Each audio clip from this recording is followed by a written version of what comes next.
Hello everyone, and welcome back to Reforged Eden 1.6. We have a lot to get through today, guys. We're going to kick things off with just tying up a few loose ends that we have in the starter systems. We're going to continue our good work for the UCH in the form of discovery missions. They want us to visit different planets in the starter worlds, or in the starter systems, should I say. And any of the starter planets don't count.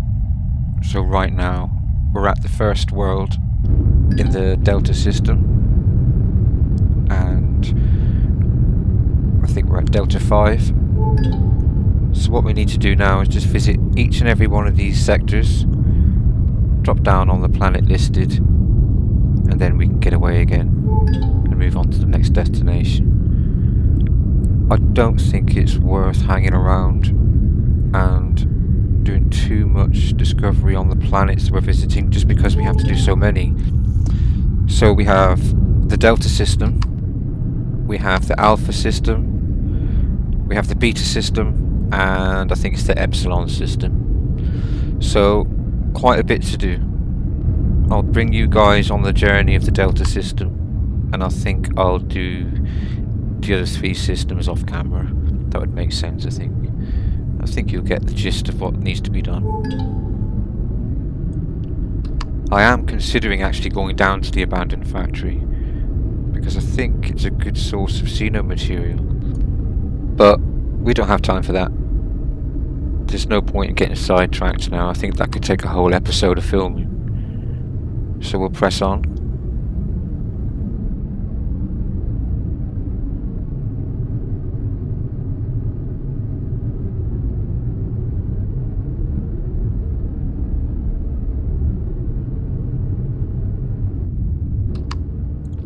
So it's always worth sending off a ping, because you get a little bit of XP for that. And there's level 19 as we speak, which is nice. So on to the next sector then. So I'm going to try and do this in a way that conserves pentaxid, so it would make sense to kind of loop around rather than zigzag across the system.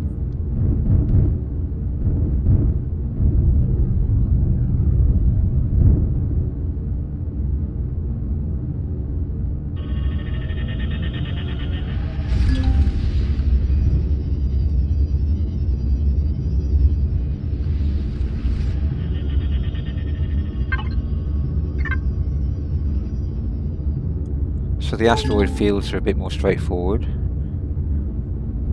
All we need to do is just arrive, and then we can move on. And you'll notice as we're going along that the UCH will give us updates on the comms, just giving us some pros and cons about the different planet types that we're going to be visiting.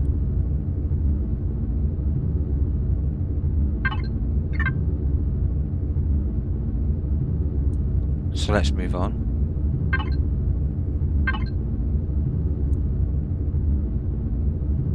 So for the next destination, they've given us a choice.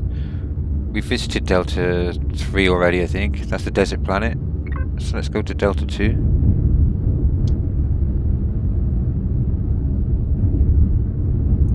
Looks like the drones are onto us.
So we won't stay long here either.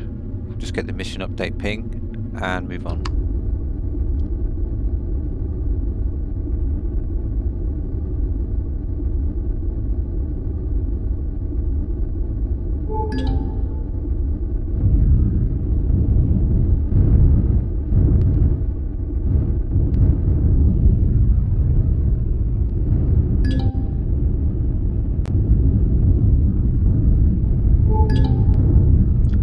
Now I'm tempted to pay them a visit, but that would be getting sidetracked again.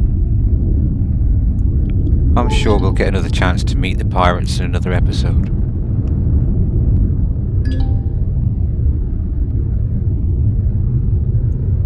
So let's move on.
Drop off a ping and keep our eyes peeled for the Zirax.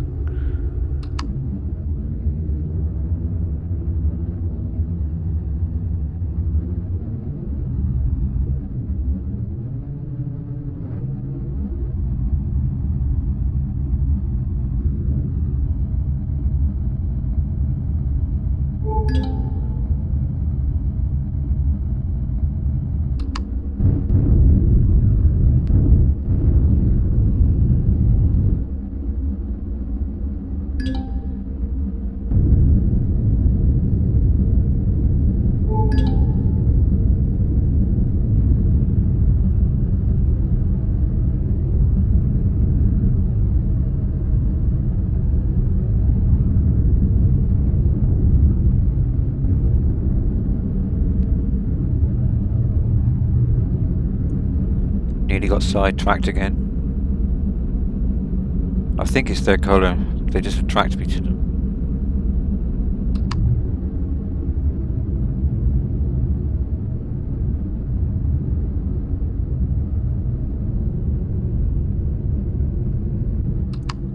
So let's move on to the last sector, Delta 7.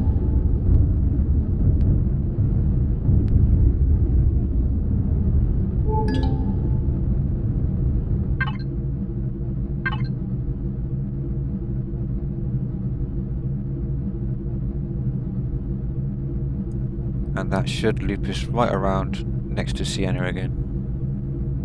We can pop home after that.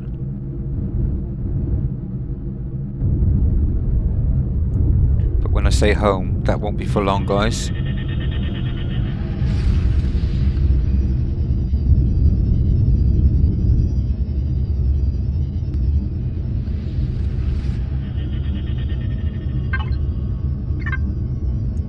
So as soon as we're done with these discovery missions, we're going to pack up our bags on Sienna and go and find ourselves a new home. Now I do have a place in mind. When I was looking at the map earlier, I spotted a really nice coloured nebula. I think it was about 250 light years out from the starter systems.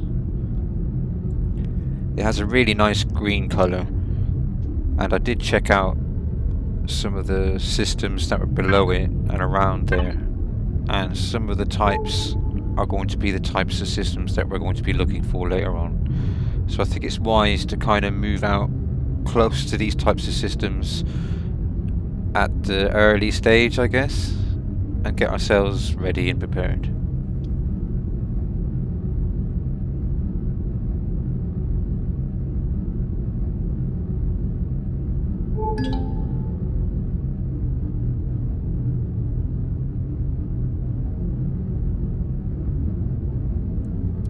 So like I mentioned earlier, guys, this is the last port of call in the Delta system. We still have to map the whole of the Beta, the Epsilon, and the Alpha as well. So I'll spare you people that, and I'll go and do that off camera.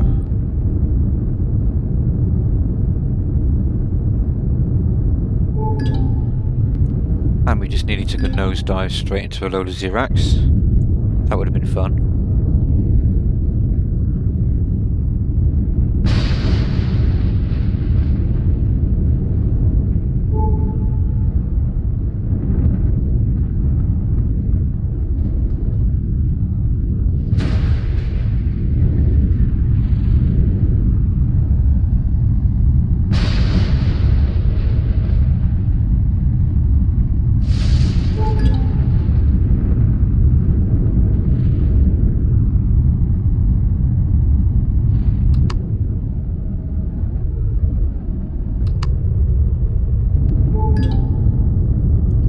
Okay, I think we'll move on.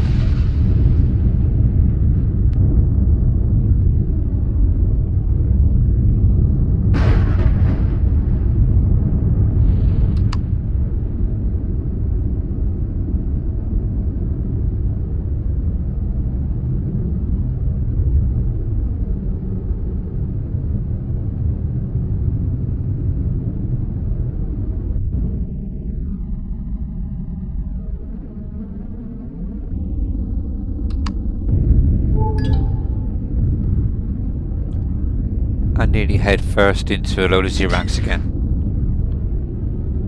See if we can dodge some of this fire.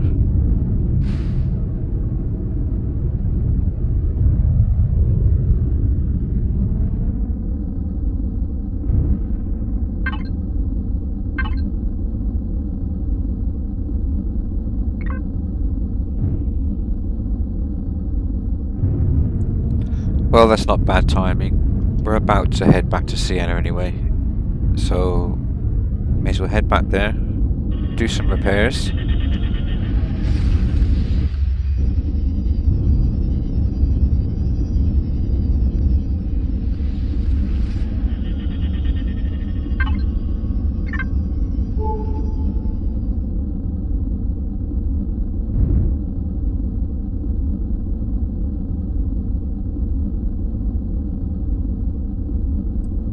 I think I'll just try and assess the damage a little bit.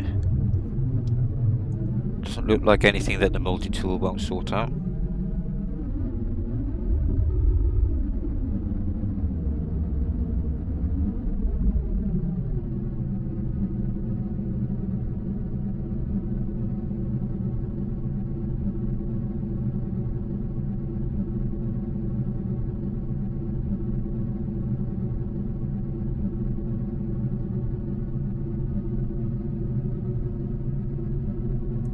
So this is going to be one of the last times we see Sienna, guys. We're going to be packing up and moving along.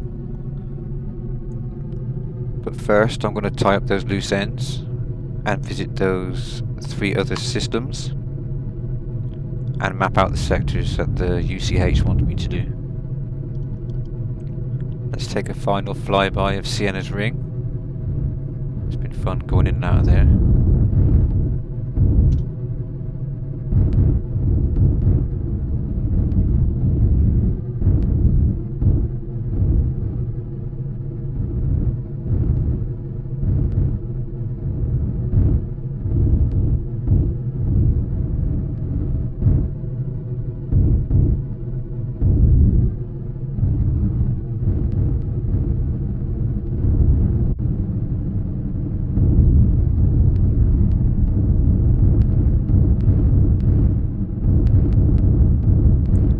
Back to where we first crash landed.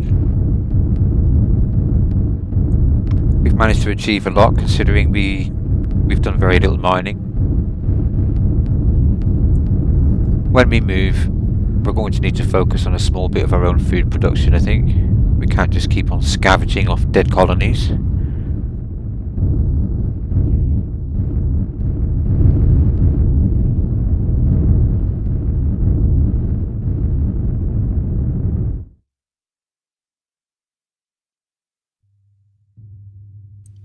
So let's get these repairs done.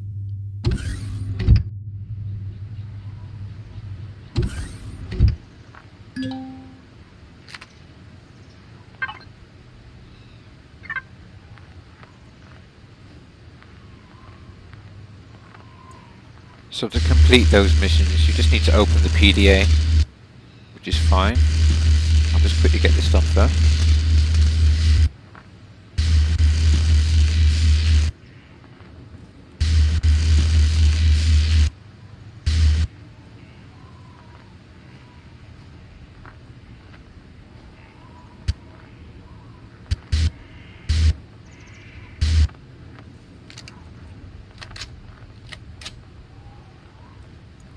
And movement speed seems crippled now between the different armor variants and depending on what type of mass you're carrying, I think.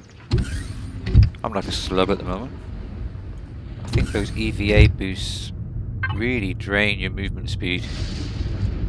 So let's take a look at the survey report from the Delta system. As you can see, it says visit the Alpha, Beta, Delta and the Epsilon system. And it says that once all 4 reports are in your personal inventory, that a special mission will update. So we'll see what that is.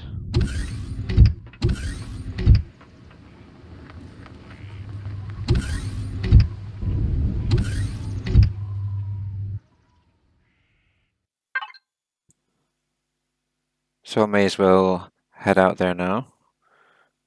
We'll switch to performance mode. We don't need full thrust.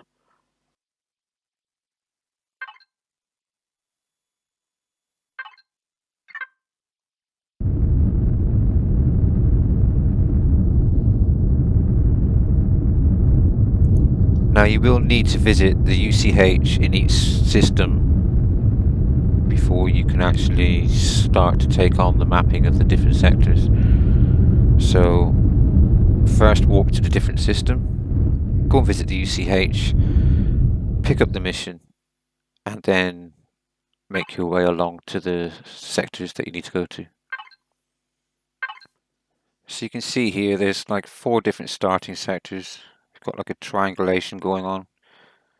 We've got the Delta starting system, Epsilon, Beta, Alpha. Now there's a rogue starter system as well, but they're not asking us to map that one, so we won't refer to that. So this is where I'll leave you guys for a little while. I'm going to go and map those other 3 systems, and then I'll see you when I get back. Okay, I'm back, guys. I've mapped those other systems, and I've acquired all the reports. They're in the CV there. So I'm going to put them all into my inventory together, and it should trigger that special mission.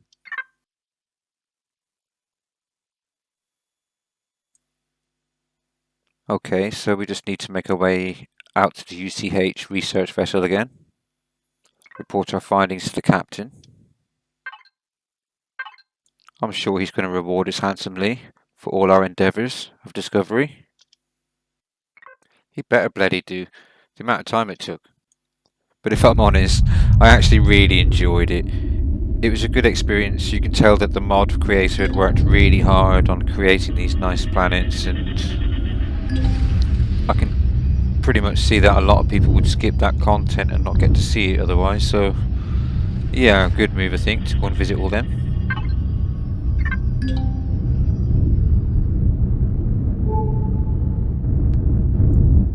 So the UCH 10 kilometers away. I'll spare you guys the journey and I'll see you when we get a bit closer. So we're back, homing in on the UCH vessel now. Let's see what they got to say.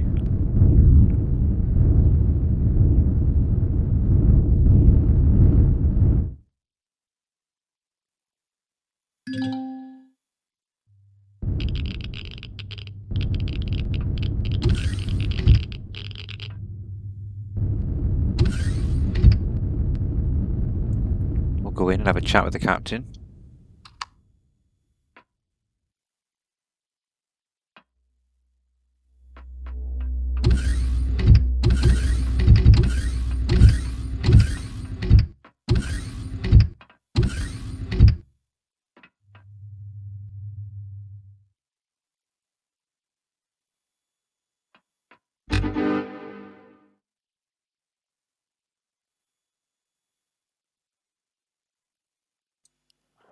So we got some exploration data, which is really handy.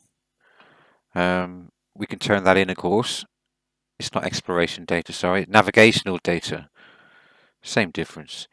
But either way, we can hand that in, and for each piece of data we hand in, the navigational data, we get one, I think one extra on our warp drive capabilities.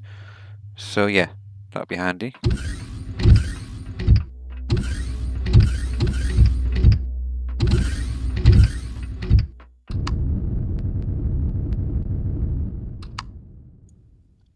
So I think while we're here, it would make sense to avail of the opportunity of taking advantage of the UCH's hospitality. Let's use their constructor, I think, and we can break down that pentaxid and we can gain a little bit more fuel for our jump drive. Just need to connect to that box, the commercial container, and then it should just grind it down for us. Thank you. Let's set that up with a lot of that.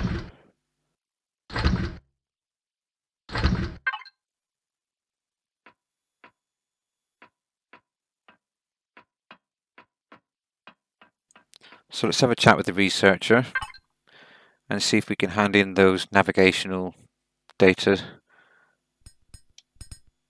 Actually, it's not this guy. I think we need to go to the display here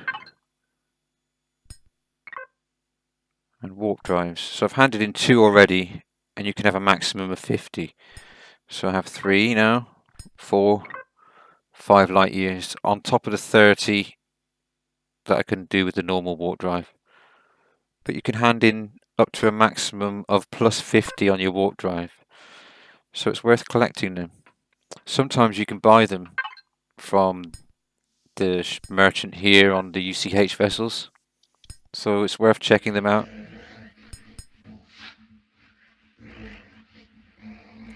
Let's go and see how that pentaxid's getting on. Still chomping its way through that.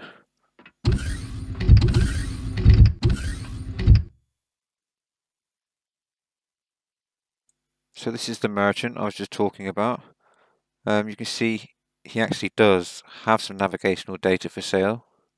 It's not cheap, but later it's cheap enough once you get some credits going. They don't always have it in stock, so it's worth checking out. So right now, those exploration data are worth nothing. They don't do anything, so it's just worth credits, that's all. We don't get any other property or bonus from them at the moment.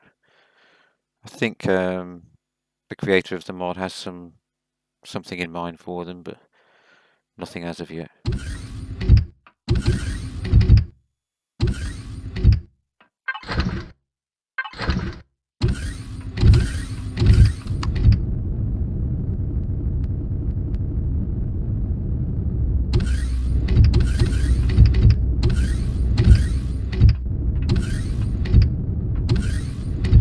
think while we're here, we may as well take the opportunity to grab some food. I think the UCH don't mind. Considering I've just given the exploration data single-handedly from every single system that's around here, the least they could do is give me a sandwich, I think. Ah, cookie will do.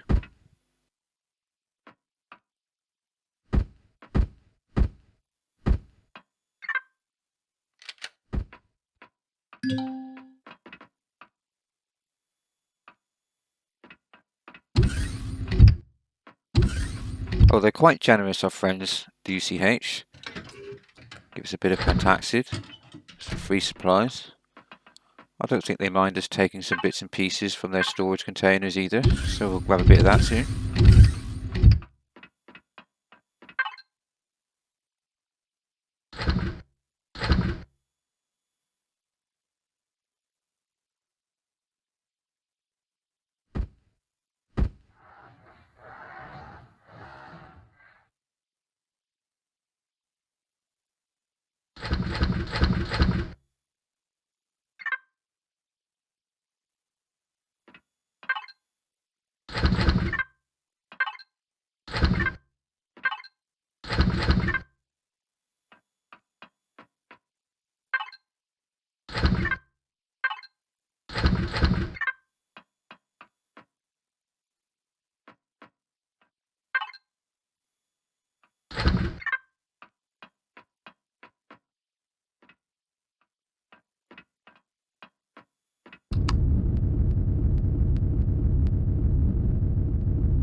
Oh, before I forget, we do need to use the constructor from the UCH one more time.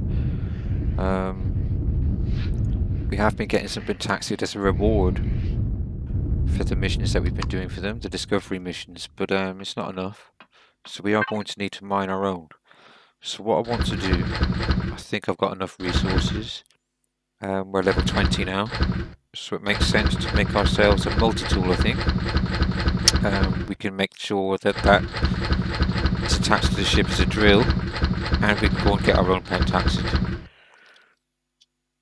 I'm just tucking everything in that I can just to make sure I've got everything in there that I need, rather than looking up what the recipe is.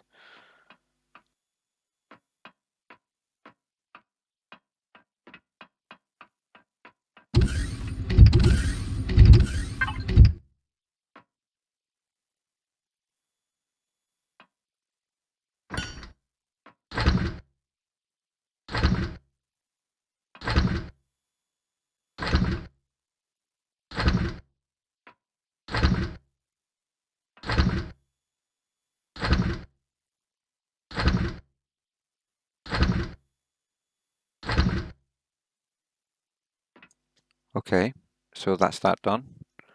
So with a multi-tool now, we have the ability to get our own resources, which is nice. And I've managed to pretty much totally avoid hand mining so far, so I'm happy.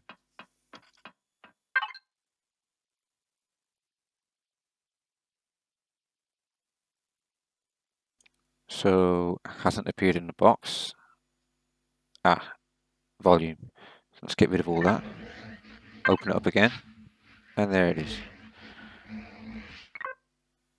And I can't connect. Let's grab it anyway. We can just connect to the box in our ship. And then we just need to drag it to our toolbar.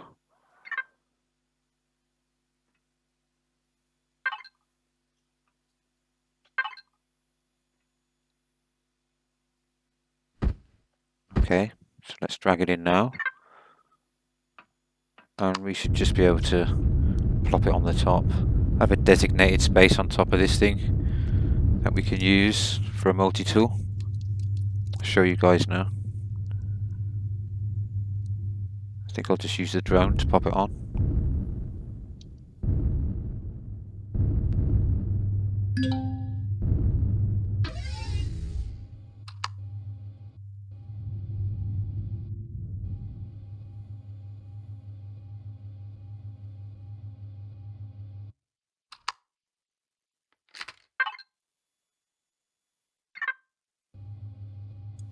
There's a little star here. It's a designated spot to start. Has the harvest container in there. Give you access quickly. But you do need to take off these 6 blocks so that the multi-tool sits nice and tight over the top.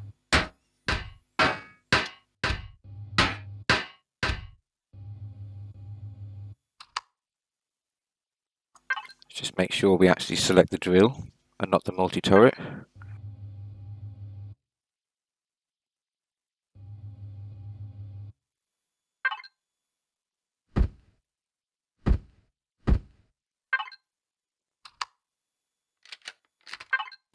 Quick lick of paint.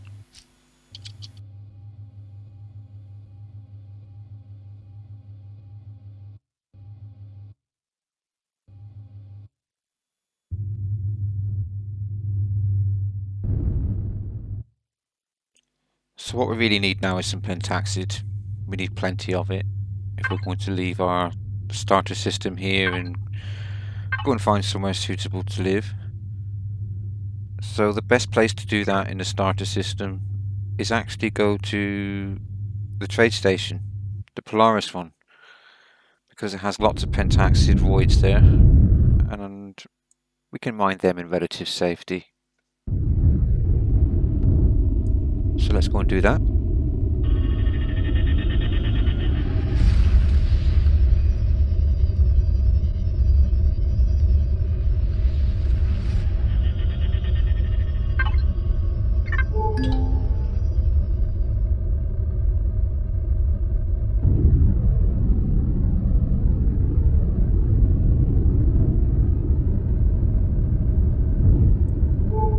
So the plan now is to get enough pentaxid on board so that we can go and explore a little bit for ourselves.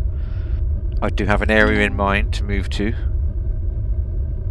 and I'll give you guys a look there soon. But really going to need some pentaxid first.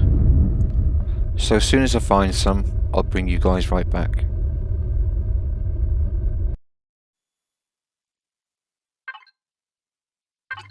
Okay, so we found a good source of pentaxid. So let's quickly mine this out. What I'll do, once I'm finished mining this, is I'll go and mine some more, but I'll spare you guys. I'm sure you get the picture. We're going to need a good amount, so I can do a good few jumps, and then we can mine some more later on if we need to.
So let's see what that got us. A fair amount. So let's head back to Sienna and go home one more time. We can use the base to chomp down that pentaxid. And we can say goodbye to Sienna.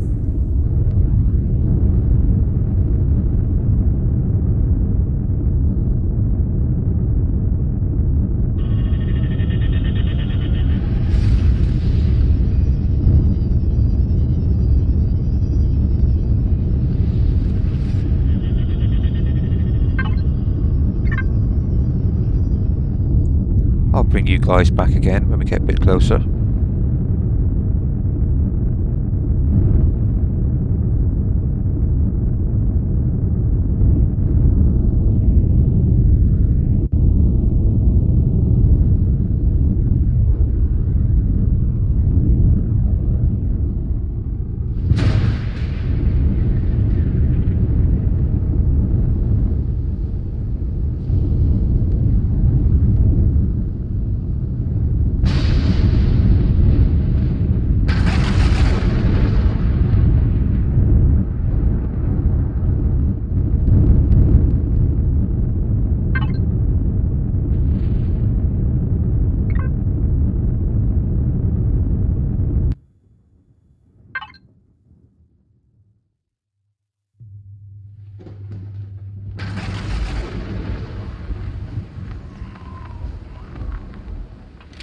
So let's go inside.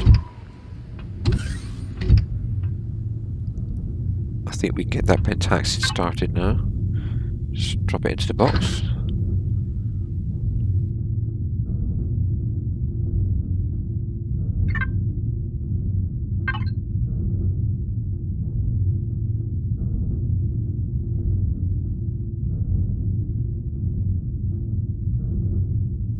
Oh, wrong container.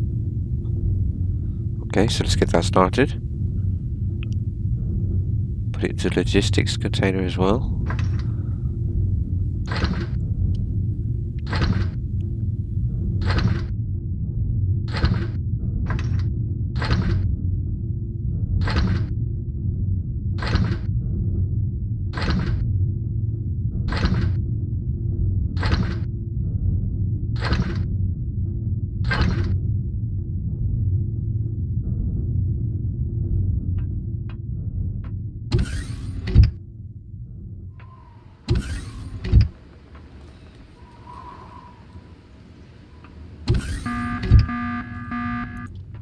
And it sounds like the Xerax want to give us a send-off.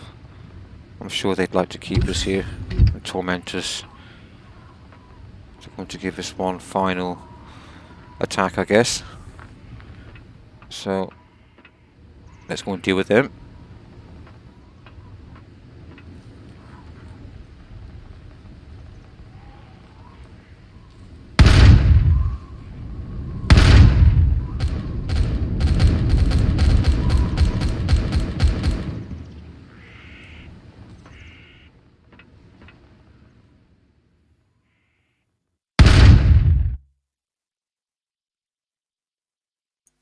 I'm not overly concerned.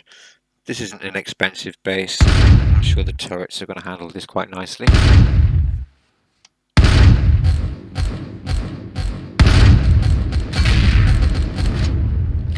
It's going to cause me to do a few more repairs to the CV, I guess. That's fine.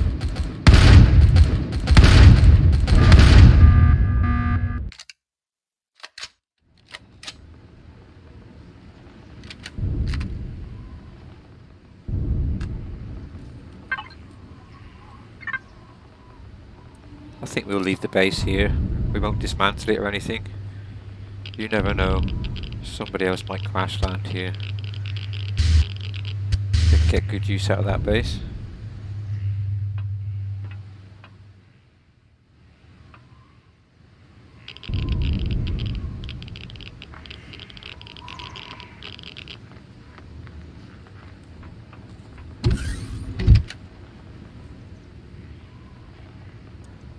So what I think I'll do is do a small cut here and bring you guys back when all the pentaxid is done and we're ready to leave.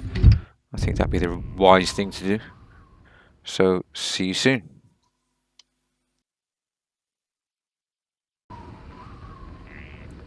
And welcome back, guys.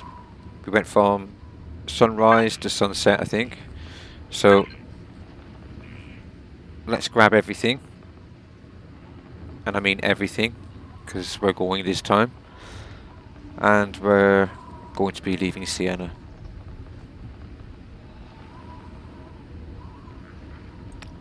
Now, I've built some basic system survey probes. These are required for the next part of the UCH exploration missions. Let's see. So it's the Survey Galaxy missions, and they want us to survey at first some habitable systems, and we only need the basic surveys for that. And for that we'll get rewarded with some more navigational data, which will increase our jump drive, some more exploration data, which is useless, a nice poster, and I guess we get some kind of book that will go into our encyclopedia and we can reference if we like.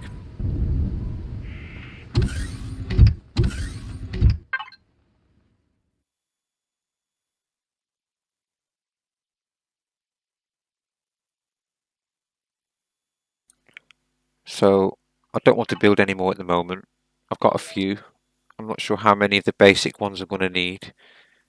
At first, I think they just ask us to do the G worlds, or shall I say the G systems. So I think we'll get things started then.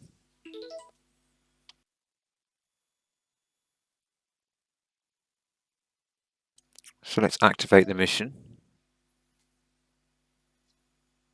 You guys are welcome to pause the video, of course. It's basically going to explain what I just did. So we'll proceed on that one.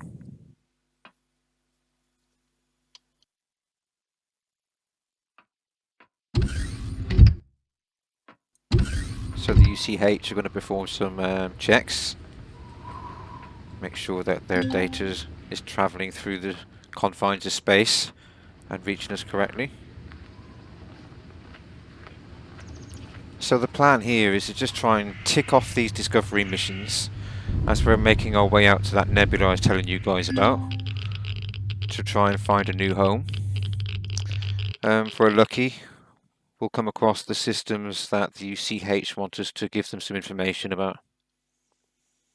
So let's just sit tight here for a second and let the UCH get a firm connection with us. So we have confirmation now. They want us to walk to G-class systems. And of course they're just informing us that we can build survey probes inside our constructors. But we've already built a few of them.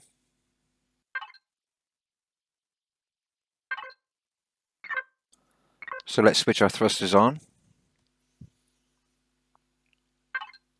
Make sure that we're topped up with fuel.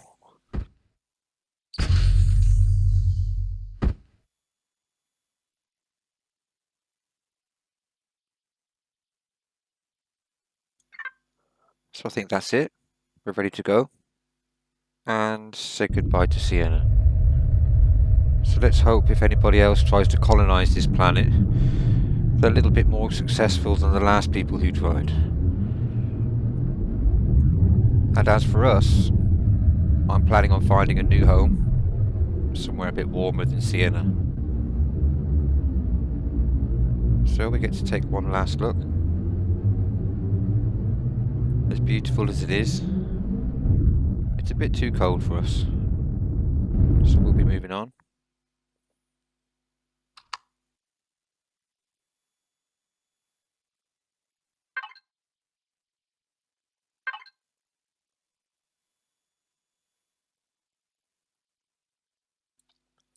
And at last, now we can make our way out of the starter systems.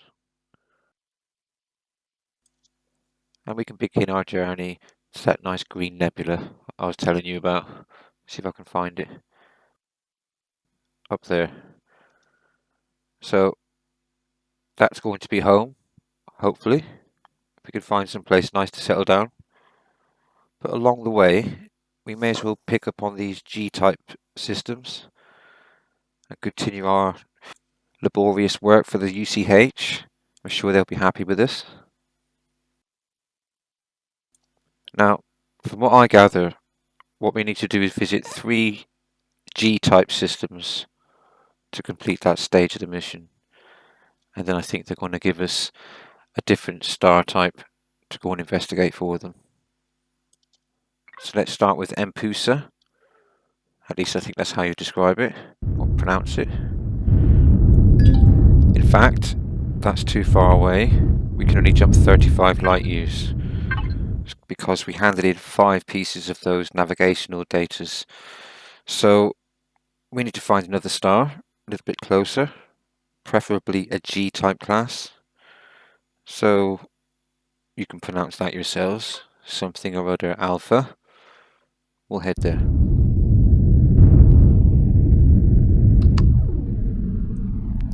We can wave goodbye to Sienna. We won't be back. And off we go.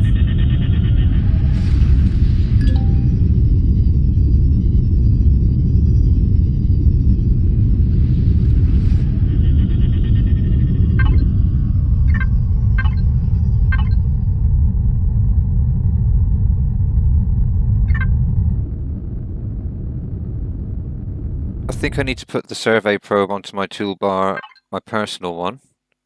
So let's do that.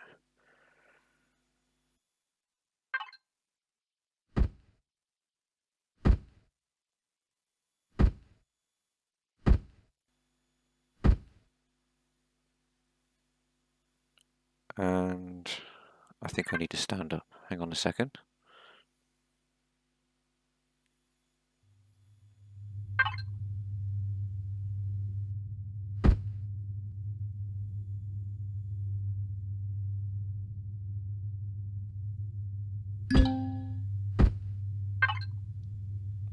Okay, so that's conducting a scan.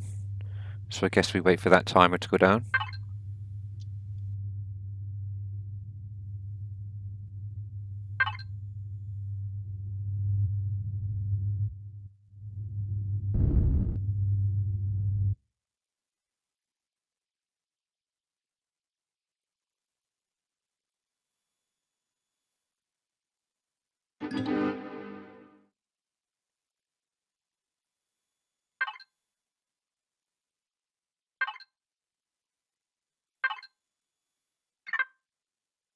So let's find a new system.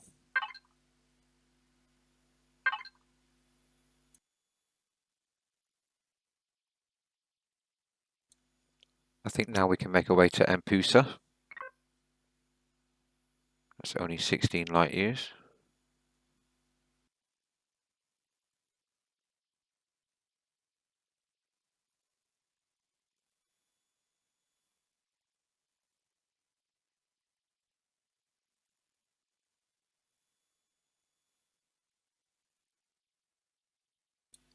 Just seeing if there's any other G-type planets that are a little bit further to my maximum jump range, because I can actually do 35 light years, and I'd prefer to get closer to the nebula with each jump rather than doing lots of little ones. But it is what it is. Let's go to Empusa.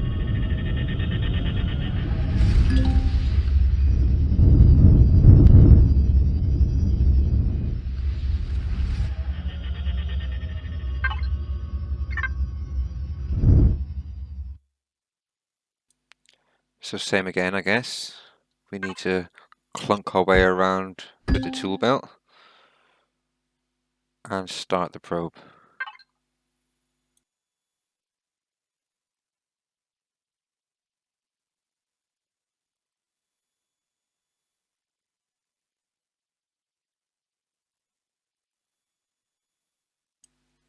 So we just need one more after this to complete this stage. Just wait for that scan to finish.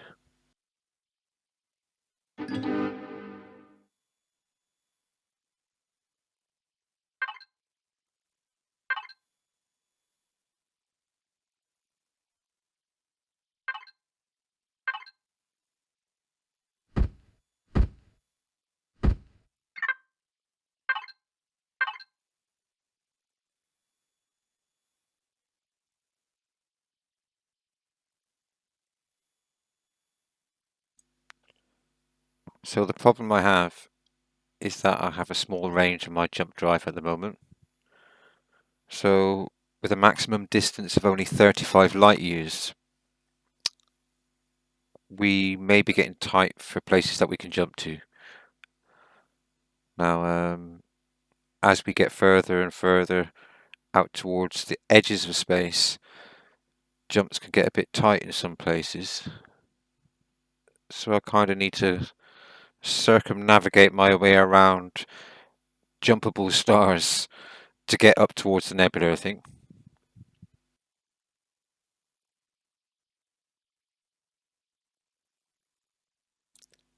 There's a good reason that I want to get out towards that nebula. There's a good grouping of stars just below it that have M2 type class stars, L type stars, T type stars, neutron type stars, and they're all interesting for their own reasons. You don't find many of these stars in and around the star system. There's no one good place, I think, in this mod to actually call home, because we need to traverse all over the galaxy anyway. So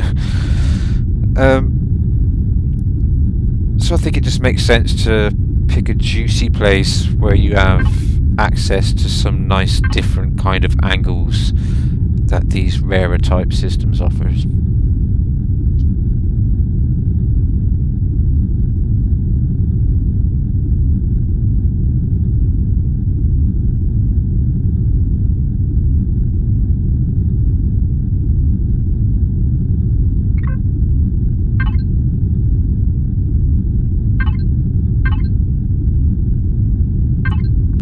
And even though we're just passing by on a few of them, it's always worth checking out what's inside some of these systems as we're going through.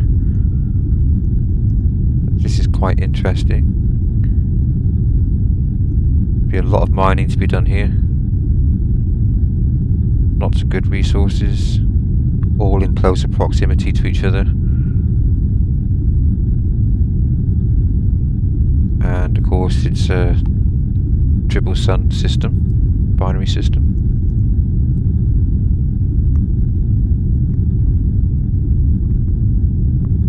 But it's always worth just checking things out as you're going along, because sometimes you can find something interesting that even if you don't visit or attempt to go and do what you need to do there now, you can return. So maybe worth just marking on your map.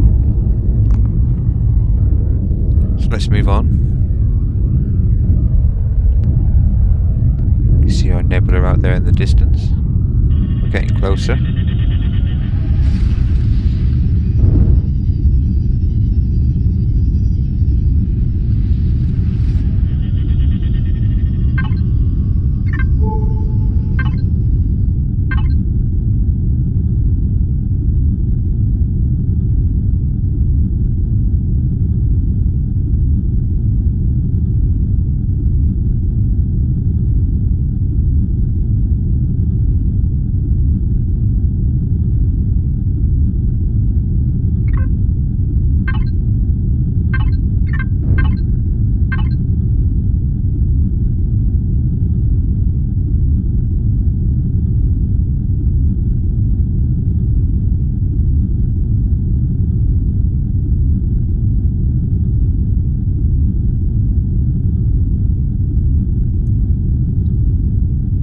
So it could be worthwhile sometimes marking down on your map any dead type planets you may come across, because the UCH are offering a mission to go and explore the situation on these as well.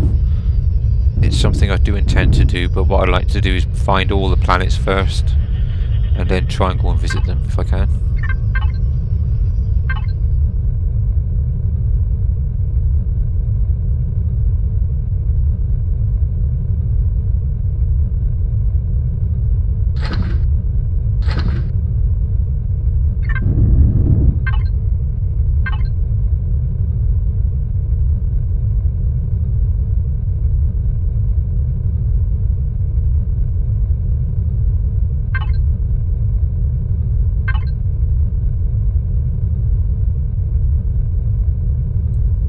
So what I'm doing now is just trying to find out if there's any planets that I can jump to, or any systems, sorry.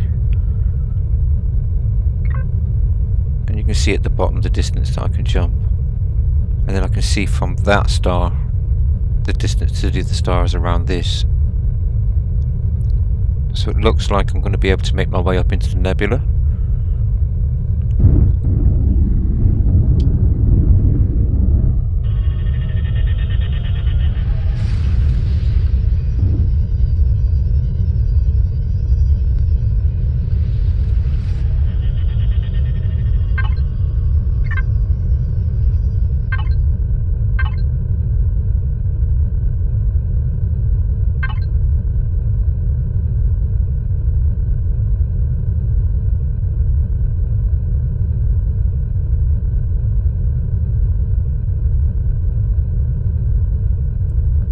So there's a N2 type star there.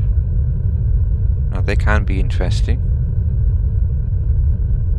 They can be very dangerous, but they can have interesting locations inside.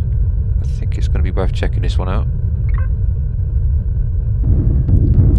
We don't have to warp to any of the sectors in this system, so we can just observe from the sun, see what's going on in there.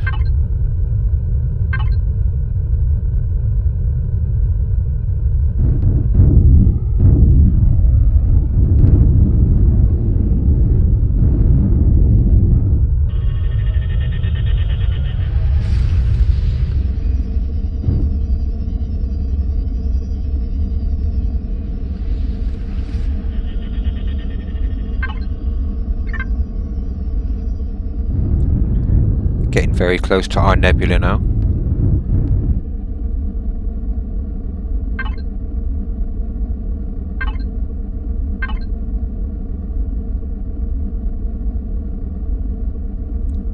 Yeah, so this is what I was talking about. It's always worth checking out systems as you're moving along. If you have a destination somewhere else, just check out the systems that you're going through, because sometimes some of them can be quite interesting. Now, if you remember earlier when I was talking about getting sidetracked, well, we do need to find a place to live and to settle down and call home, but this system is very interesting. Mainly because we can go to those discovery sites and they have something there called data caches or data caches, however you'd like to pronounce them. So what makes this system particularly interesting is that we have so many of them. So I'm counting 4 in the same system, which is fantastic, to be honest. That's a really good find. So let's head out to the first one, and I'll kind of talk you guys through the progenitor side of things. Now, the progenitors, they were an ancient civilization, from what I can gather. They had access to high technology. I think their civilization is dead and buried, or at least in our known universe it is. But their technology is still scattered through space. So what we need to do is gather the data on this. Now, throughout space you're going to find these unknown signals, which are inside those green triangle destinations. Now, like I said, to have so many destinations in one system is really good. So I'll bring you guys back when we get a bit closer.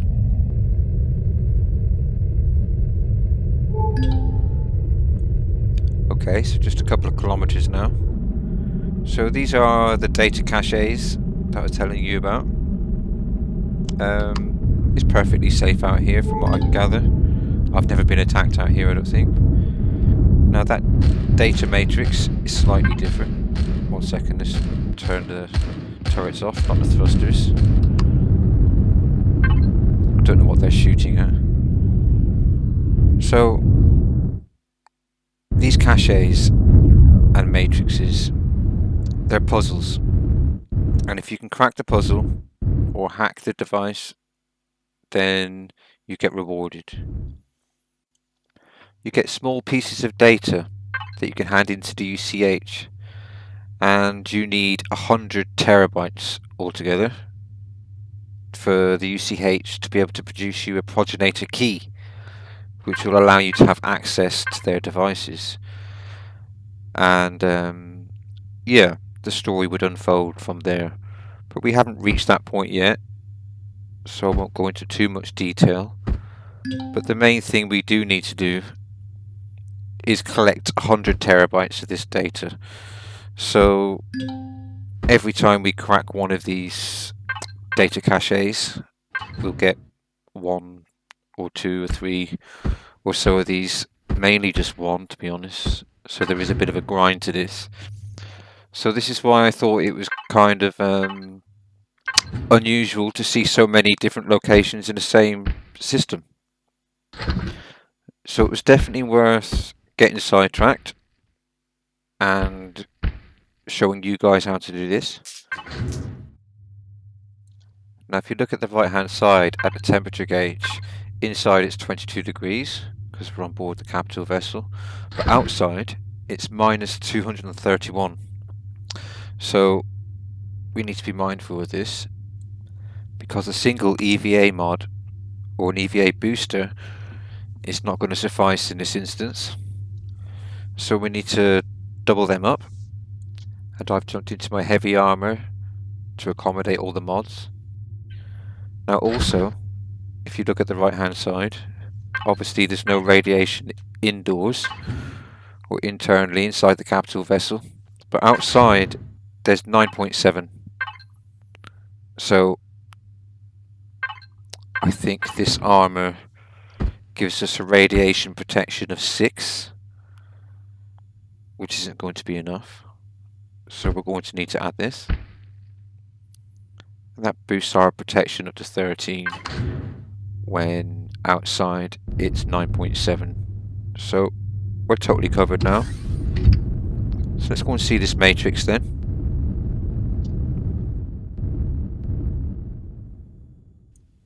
So the matrix is a tricky one to start off to show you guys, but basically it's a 10 by 10 board, I think, that has a switch on each intersection, and if you manage to trip the switches in time, those doors open and you can get the data from inside.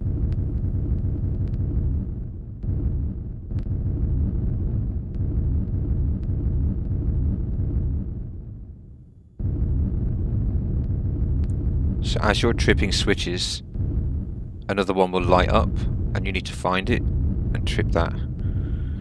But as you're close, you can't see all the lights. So it's easy enough at the start. We start tripping switches. But then we'll find that we need to zoom out a bit to start seeing whether other lights are flashing up and which ones to trigger. So I'll just focus here for a second.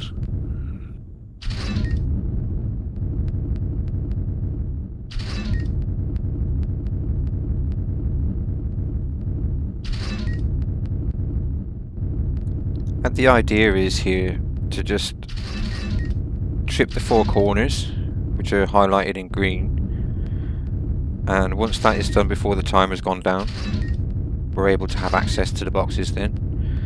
And if we don't do it before the timer goes down, the timer's going to blow. And of course the device itself has its own hacking software, as it were, that will prevent you from flicking switches as you're going along if you're too slow.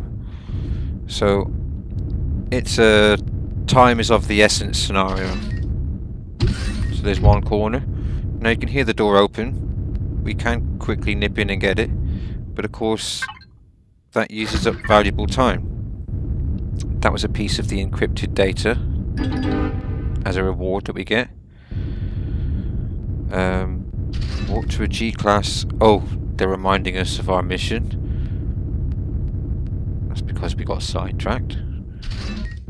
So let's continue with this then. So as I was saying, as you open up the corners, you can hear the doors open up above. But to get all the doors to open, you need to get all 4 corners. So I was just showing that you can nip in and get one if you wanted to, if you're feeling that maybe you're running out of time. But ideally, you just want to focus on getting all these switches done, all the 4 corners, beating the timer, and then going and claiming your loot.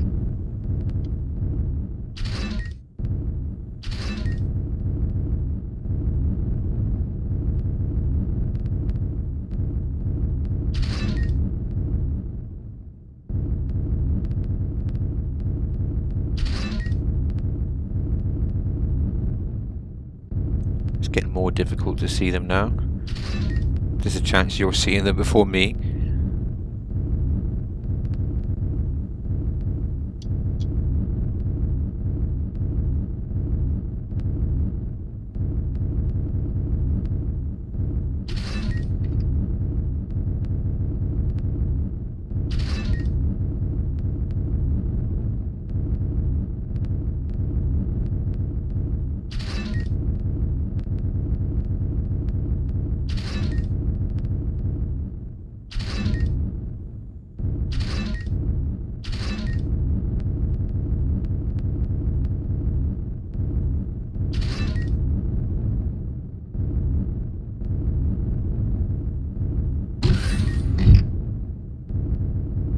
Okay.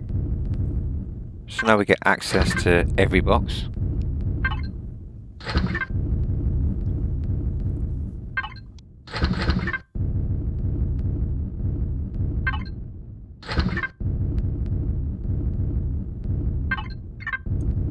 Oh, and that's empty because we grabbed it quickly earlier.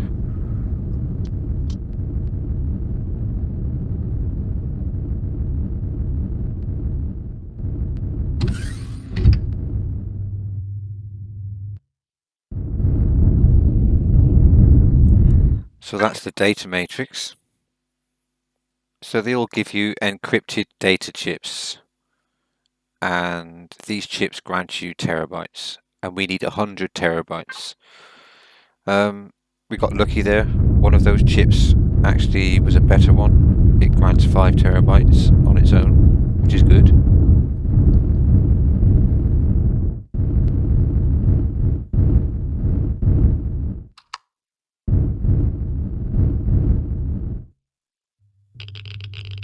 So this is a different puzzle again.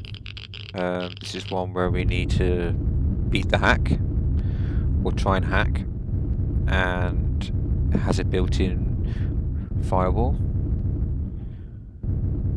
So it's not that complicated, but we have only just kind of started this quest line, or mission line as it were, by trying to get the 100 pieces of data.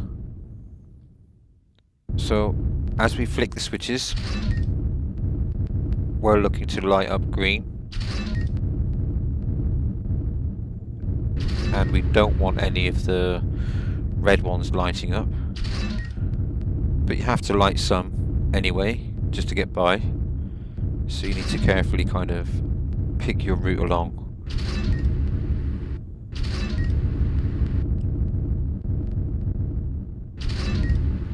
So when you flick a green box, it gives the virus more strength, and if you manage to click a red, the firewall strength increases. But we managed to hack that one.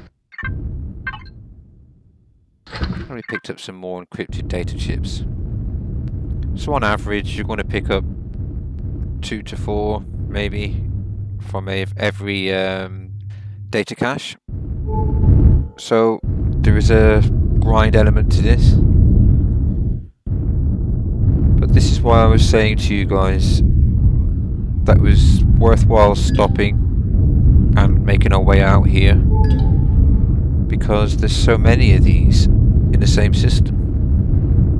Chances are I'm going to pick up maybe 40 to 50 in one system alone, which is nice.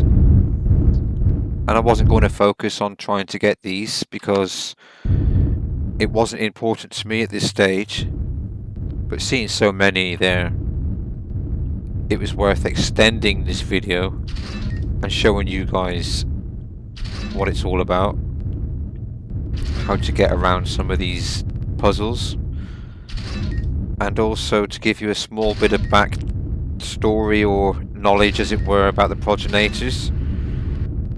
Some of you might know about them, some of you may not, but we weren't going to be investigating the progenitor side of things just yet. But this forced my hand when we made our way into this system, to be honest, and I think it was worth extending the video, like I said, and giving you guys a bit of knowledge about everything that's going on.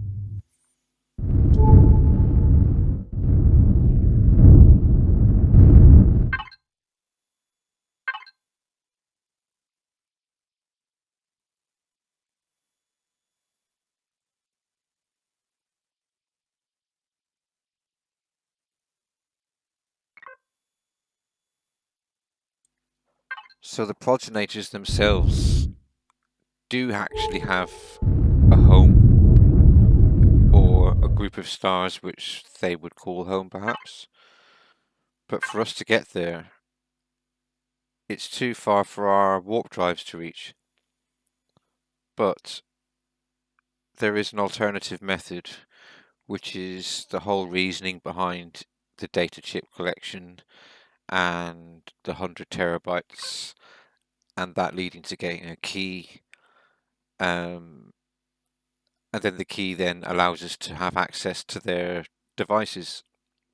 And of course their devices are spread all over space, and we need to spend a shit ton of pentaxid to go over and visit these places, to eventually have the capability to going into their territory and having access to all the goodies that brings. But really, that's kind of end game stuff, as it were, and I wasn't really going to focus on trying to get that achieved or done yet, but this really is kind of worthwhile now, just getting this done. So I would suggest to any of you, if you're flying around just doing your thing and you see any kind of discovery sites, the little green triangles, just quickly go and check them out, because it's nicer to get this stuff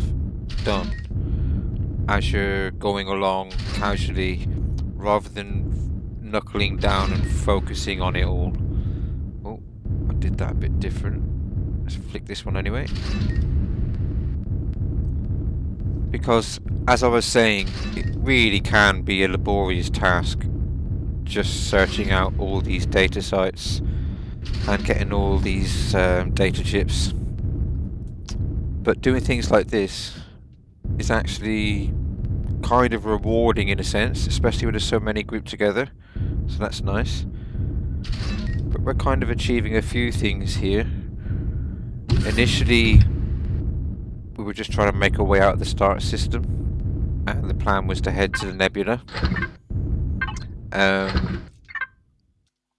And then we found these, so it was worth getting these done along the way. And of course we've been charting G-type class systems as we're heading out as well. So we're kind of grouping up tasks as we're jumping along and getting different things achieved, which is nice.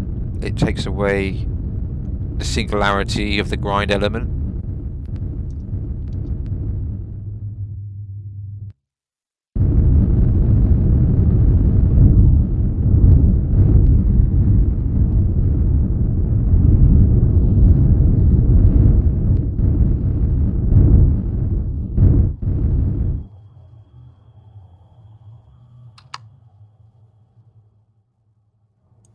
I'm just making sure that the ship is facing the next target, the next piece of data, because it can get a little bit confusing about which one you've visited.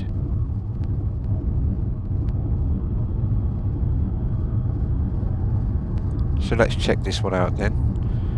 This is actually one of the ones I don't like. It's 4 switches on each side of the square, and it's a pain in the ass basically. I can never work out the sequence and remember it. So it's the same kind of thing again. We need to flick the switches, find out the combination on all 4 sides, and then the central doors will unlock and we will have access to the goodies. It's easier said than done on this one. I find this one to be a little bit more tedious than the others, unless I've just had bad luck with this one.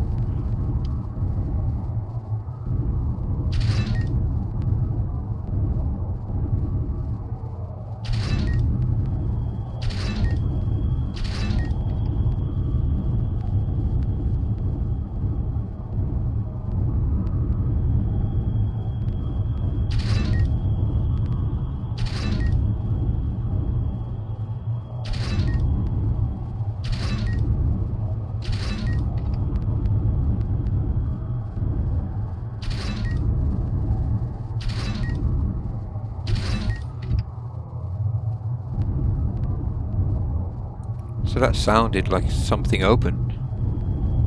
Quick look around. So I didn't do the 4th side yet.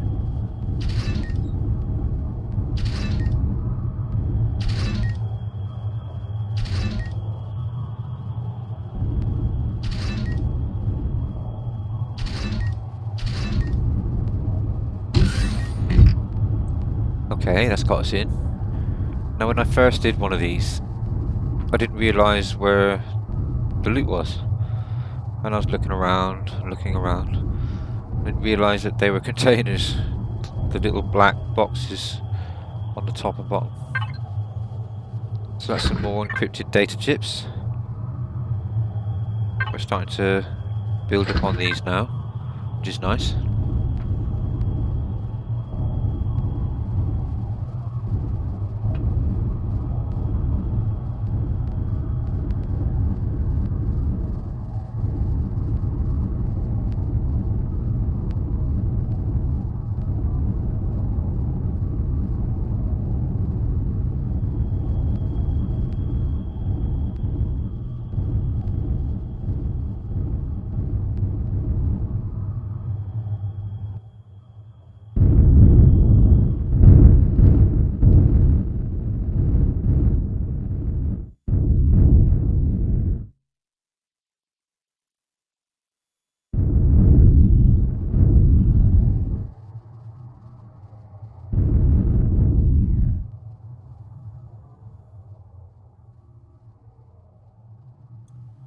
And to be honest with you, these unknown signals that have these data caches surrounding them, they kind of fit in nicely with this episode, being about discovery, exploration, etc.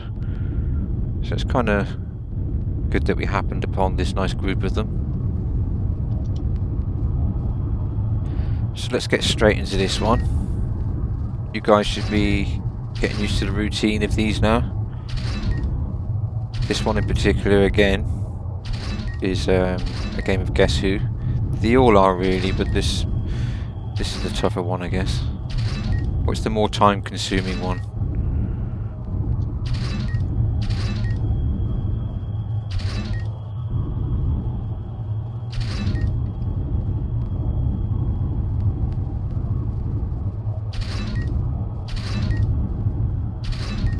That first one took quite a bit of time, so I'd say I'm a little bit behind on time now. I could do with getting lucky.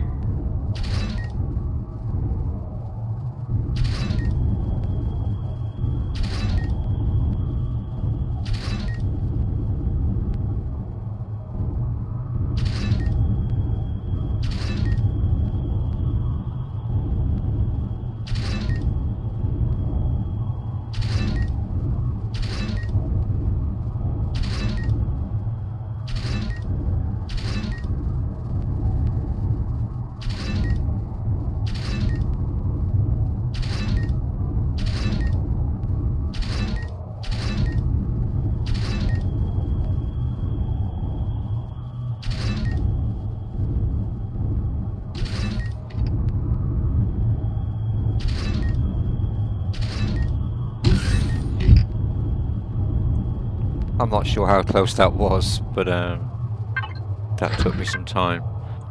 I was really expecting it to explode there.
Oh, well that was quick. Good. Just keep this trend going. Nice.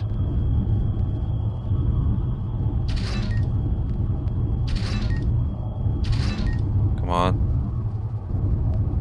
See if I can get some kind of record. First three were fast. Yeah.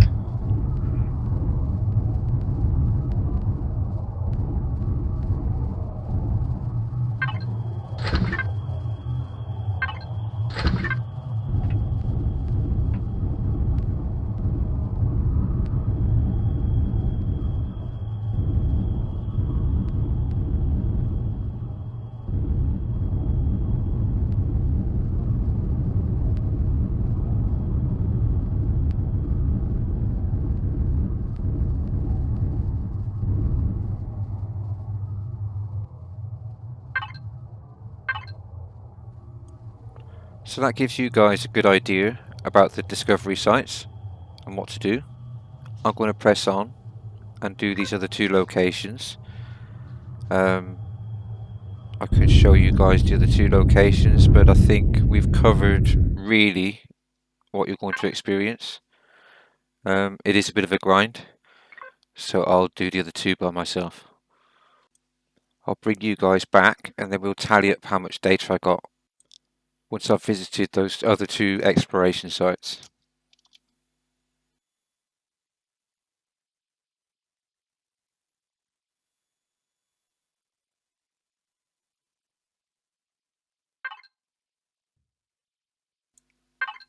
So welcome back. I've just finished another data matrix and got some encrypted data chips. So 31 of the regular ones and 2 of the other ones. And we have some more in the capital vessel as well. So a nice tally. So that was also the last discovery site. So all discovery sites now are complete in this area, so we can focus again on heading back out to that nebula.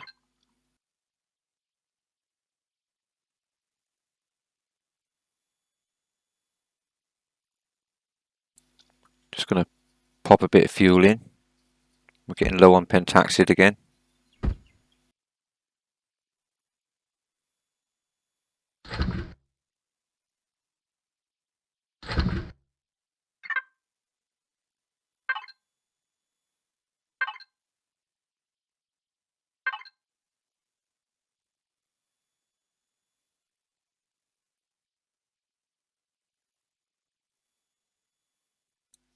So we are getting pushed for time again. It would be nice to try and make it to the nebula before we finish this episode. So see if we can achieve that. That last system kind of snagged us up a bit, but it was worth it. We managed to acquire quite a lot of data. And hopefully now we find a nice planet that we can go and settle down on.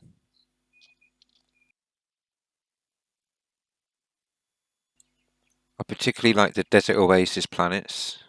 I think that's one of my favourites. And if you're ever looking for a Desert Oasis, search F-type planets, as they're a little bit hotter. But they still have habitable zones, which quite often you'll find a desert planet on. Not necessarily a desert oasis, but a desert planet.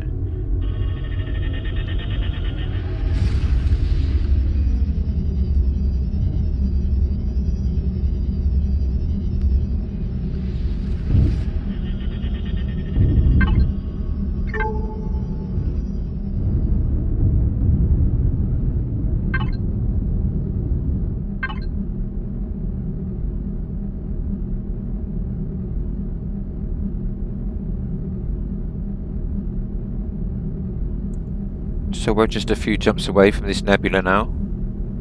It's proven to be more difficult for me to make these jumps because I can still only jump a maximum of 35 light years. Some of these jumps now are getting a little bit far away.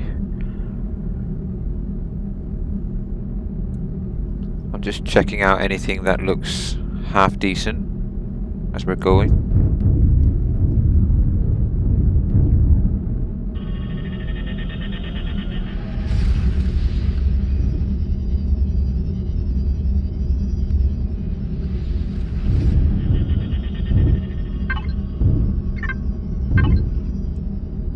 So I'd like to take advantage of solar, so finding a planet that's close to its sun would be ideal. So for now, I'm going to keep searching, and hopefully by the next episode, have a new home and planet to explore. So we're going to make our way up into this nebula. We're really close now. And also, on that note, I'll say goodbye, and see you next time.